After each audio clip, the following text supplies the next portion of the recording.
jumpa lagi di channel DIY Elektrik. Kita lanjut lagi tentang belajar servis TV. Sebelumnya saya sudah membuat video tentang bagian-bagian blok dan juga fungsi dari mesin TV ini ya. Kali ini saya akan menjelaskan tentang poin-poin penting untuk menjadi seorang teknisi. Sebenarnya ini bukan cuma untuk TV saja, jadi untuk semua rangkaian elektronik ya. Di sini saya akan menjelaskan dasar cara melacak kerusakan pada rangkaian elektronik. Jadi nanti step-stepnya kita akan pelajari ya, biar tidak bingung untuk yang pemula. Biasanya untuk pemula itu bingung ya, apa yang harus dilakukan dalam mencari kerusakan, harus dari mana, apa yang harus dicek dari spare part ataupun dari pengukuran. Nanti saya akan jelaskan sesingkat mungkin untuk teorinya. Sebelum kita lanjut, saya ingatkan untuk proses pembelajaran ini kita perlu dasar. Dalam segala bidang itu perlu dasar agar tidak ada kekeliruan ataupun kesalahan penerapan dalam pembelajaran. Jadi kita harus punya ilmu dasar.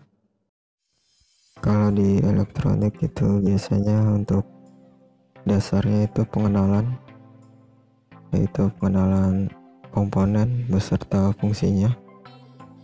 Kemudian untuk alat ukur, lakukan pengukuran, membuat rangkaian atau skematik dan juga sebagainya. Itu adalah dasarnya ya. Jadi jangan sampai kita saat melakukan pengecekan kita tidak tahu apa yang kita cek. Spare part yang kita cek ini fungsinya untuk apa, gunaannya untuk apa, cara pengukurannya bagaimana, kita harus tahu ya. Nah, jika dasar-dasarnya kita sudah menguasai, sudah tahu semua, apalagi yang kita harus ketahui selain dari ilmu dasar. Untuk menjadi teknisi yang hebat, kita harus mau belajar, karena di elektronik ini perkembangannya sangat cepat ya, beda dengan bidang-bidang yang lain, dimana di elektronik ini akan ada tipe baru atau jenis baru. Seperti di TV saja, dari tahun ke tahun, dari TV hitam putih, TV berwarna, TV tabung, TV LED, LCD dan sebagainya, itu berkembang sangat cepat ya. Dari segi komponennya pun ikut berkembang, dari sistem yang sederhana, komponen tabung, komponen transistor, IC, dan sekarang ini menggunakan microchip.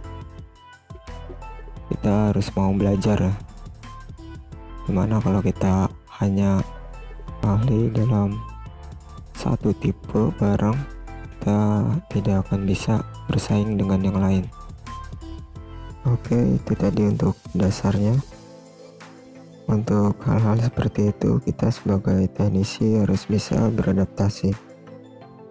Nah, untuk proses adaptasi seperti ini, apa saja yang harus kita persiapkan sebagai teknisi? Menurut saya pribadi, skill seorang teknisi itu ada 3 poin, dimana poin tersebut itu berfungsi sebagai acuan untuk menyelesaikan masalah. Ini adalah 3 poin tersebut ya. Yang pertama adalah alat ukur, yang kedua skematik, dan yang ketiga adalah datasheet. Dari masing-masing poin ini semua saling berhubungan ya. Ketiga poin ini sangat penting ya. Saya akan jelaskan. Yang pertama adalah alat ukur. Alat ukur ini ada banyak jenis dan kegunaannya. Ada yang berfungsi untuk mengukur tegangan, mengukur ampere, mengukur hambatan atau resistensi pada komponen, mengukur frekuensi, dan lain-lain. Tergantung apa yang akan kita butuhkan saat bekerja. Kemudian kita juga harus bisa menggunakan alat ukur dengan benar, karena alat ukur ini adalah acuan utama seorang teknisi. Dari alat ukur ini kita bisa menentukan sebuah rangkaian bekerja dengan tegangan sekian, daya sekian, dan beban sekian. Ataupun kita bisa mengetahui komponen yang rusak dengan alat ukur ini ya. Kalau kita tidak bisa menggunakan alat ukur, kita tidak akan tahu rangkaian tersebut itu bekerja dengan normal atau tidak. Ataupun saat melakukan pengecekan komponen, kita tidak tahu komponen tersebut itu rusak atau tidak. Yang kedua adalah skematik. Seorang teknisi harus bisa membaca skematik ataupun wiring diagram sebuah rangkaian untuk mempermudah pengecekan dan juga untuk mengetahui sistem kerja sebuah rangkaian. Di rangkaian elektronik, untuk masing-masing komponen dan bloknya itu saling berhubungan. Jadi dari skematik ini kita bisa mengetahui poin-poin penting untuk melakukan pengukuran. Seperti contoh, poin pengukuran untuk input dan output. Adapun sub masing-masing seperti jalur untuk input sensor, input supply, dan sebagainya. Untuk pembacaan skematik, kita juga harus bisa membacanya pada papan PCB. Skematik gambar akan jauh beda dengan apa yang sudah tercetak di papan PCB. Kalau sudah di PCB, namanya itu adalah layout. Jalur-jalur sirkuit yang sudah terhubung antar komponen. Kita harus bisa juga membaca layout pada papan PCB. Untuk skematik dan juga layout kita harus menguasai ya. Karena jika kita tidak bisa membaca skema, kita tidak akan tahu sistem sebuah rangkaian bekerja untuk input, output, dan jalur-jalur sensor. Kita akan terhambat dalam menyelesaikan masalah. Kemudian poin yang ketiga adalah datasheet. Datasheet itu adalah keterangan yang menginformasikan sebuah komponen, tergantung dari tipe yang akan kita cari informasinya.